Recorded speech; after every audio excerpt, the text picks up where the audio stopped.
على رسوله الكريم أما بعد. قال الله تعالى في القرآن الكريم: إن الله لا يغير ما بقوم حتى يغيروا ما بأنفسهم. صدق الله العظیم. محترم حضرات، سامعین کرام، حاضرین جلسہ، خدا نے آج تک اس قوم کی حالت نہیں بدلی، خدا نے آج تک اس قوم کی حالت نہیں بدلی، نہ ہو جس کو خیال خود اپنی حالت کے بدلنے کا۔ مسلمان آج جن پریشانیوں سے دوچار ہے، جس طرح وہ ہر جگہ مصیبت کی زندگی بسر کر رہے ہیں، وہ سب پر روز روشن کی طرح آیا ہے۔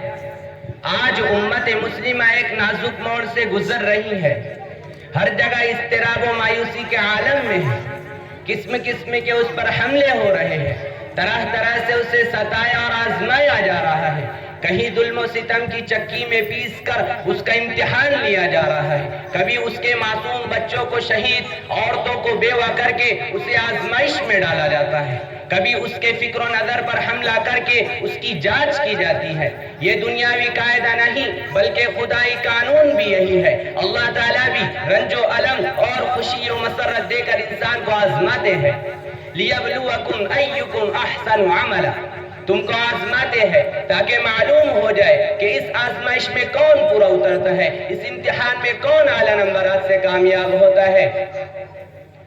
دوستو، لیکن آج کا مسلمان ان سب آزمائشوں کے باوجود اسی طرح اپنی زندگی بسر کر رہا ہے، اسے کسی چیز کی پرواہ نہیں، وہ گرد و پیش کے ماحول سے بے خبر اپنی کشتی حیات کو آگے بڑھا رہا ہے۔ اسے سوچنے کی فرصت نہیں، سمجھنے کے لیے اس کے پاس وقت نہیں، وہ صرف کھانے پینے اور سامان راحت جمع کرنے کی تگ و دو میں مصروف ہے، خدا کو فراموش کر بیٹھا ہے، نبی کریم صلی اللہ علیہ وسلم سے رشتہ توڑ لیا ہے، صحابہ کرام اور اسلاف کے کردار کو پامال کر ڈالا ہے، اسلام کی صحیح روشنی اس نے چھوڑی، اپنے ملی سرمایہ کو خیر آباد کر دیا ہے۔ اگر اسے فکر ہے تو پیٹ کی، اگر اسے سوچ ہے تو اونچے اونچے اور بلند بلند مکانات تعمیر کرنے کی، اگر اس کی خواہش ہے تو مال و دولت جمع کرنے کی، اگر اس کی تمنا ہے تو دنیا کے بڑے بڑے منصب اور عہدے حاصل کرنے کی۔ انسان یہ سوچتا ہے کہ وہ تمام سامان راحت جمع کر کے پریشانیوں سے چھٹکارا پا سکتا ہے، اسے سکون کی منزل نصیب ہو سکتی ہے،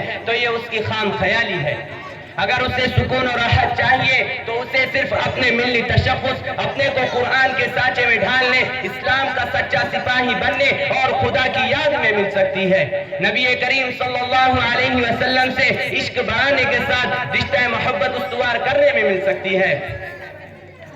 دوستو، ایسے نازک حالات میں جبکہ چہار دانگ عالم سے اسلام اور مسلمانوں کے خلاف سازشیں ہو رہی ہے، منظم طور پر تحریک ملت اسلامیہ کو کچلنے کے لیے چل رہی ہے، مسلمانوں کو بھی بیدار ہو جانا چاہیے۔ اللہ تعالیٰ اسی وقت اس قوم میں تغیر و تبدیلی پیدا کرتے ہیں جبکہ وہ قوم خود اپنے اندر انقلاب پیدا کرنے کی کوشش کرے۔ مسلمانوں کو چاہیے کہ اپنے تن مردہ میں جان ڈالنے کی سعی کرے، اپنے جسم میں روحانی تبدیلی اور اصلاحی انقلاب پیدا کرنے کی کوشش کرے۔ ہماری یہ تمنا ہو کہ آکاش کی بلندیوں تک پہنچے، ستاروں پر کمندے ڈالے اور پوری دنیا میں اسلامی انقلاب پیدا کرے۔ کائنات کی ساری چیزیں ایک ہی پروردگار کو اپنا مشکل کشا سمجھے، اسی کے آگے اپنا سر جھکائے۔ صحابہ کرام رضی اللہ عنہم اجمعین کے دل و دماغ میں یہی بات تھی، انہیں اپنے پیٹ سے زیادہ اصلاحی تبدیلی کی فکر تھی، انہیں فلک پوش عمارتوں سے پہلے اپنے اطراف سلطنت کے دوسرے بھائیوں کی بے حسی و بے کسی کی فطرت تھی، اس لیے ان کی ذات سے دنیا میں ایک عظیم انقلاب برپا ہو گیا۔ دوستو، یہ حضرات تھے، انہوں نے خود کو انقلاب کا علم بردار تصور کر لیا تھا، اپنا اوڑھنا بچھونا اسلامی نشر و اشاعت بنا لیا تھا، یہی وجہ ہے کہ وہ پوری دنیا پر چھا گئے تھے۔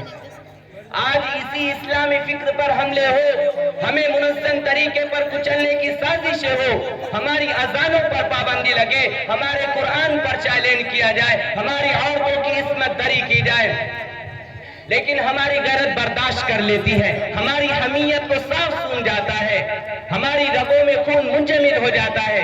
اس کی وجہ صرف اور صرف یہی ہے کہ ہمارے اندر مذہب و شریعت کی محبت نہیں رہی ہے، دین سے دوری پیدا ہو گئی ہے۔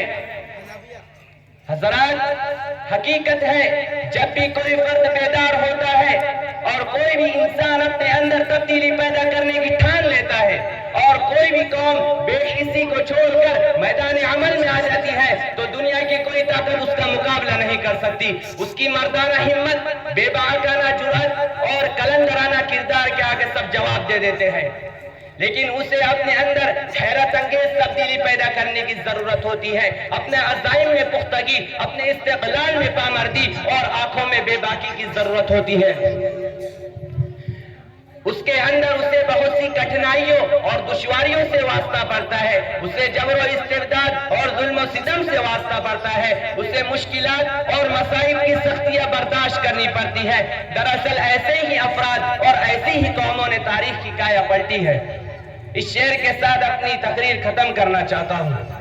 میں پھول اپنے لہو سے کھلا کے چھوڑوں گا، میں پھول اپنے لہو سے کھلا کے چھوڑوں گا، میرا سلیقہ بہادروں کے کام آئے گا۔ وآخر دعوانا الحمدللہ رب العالمین۔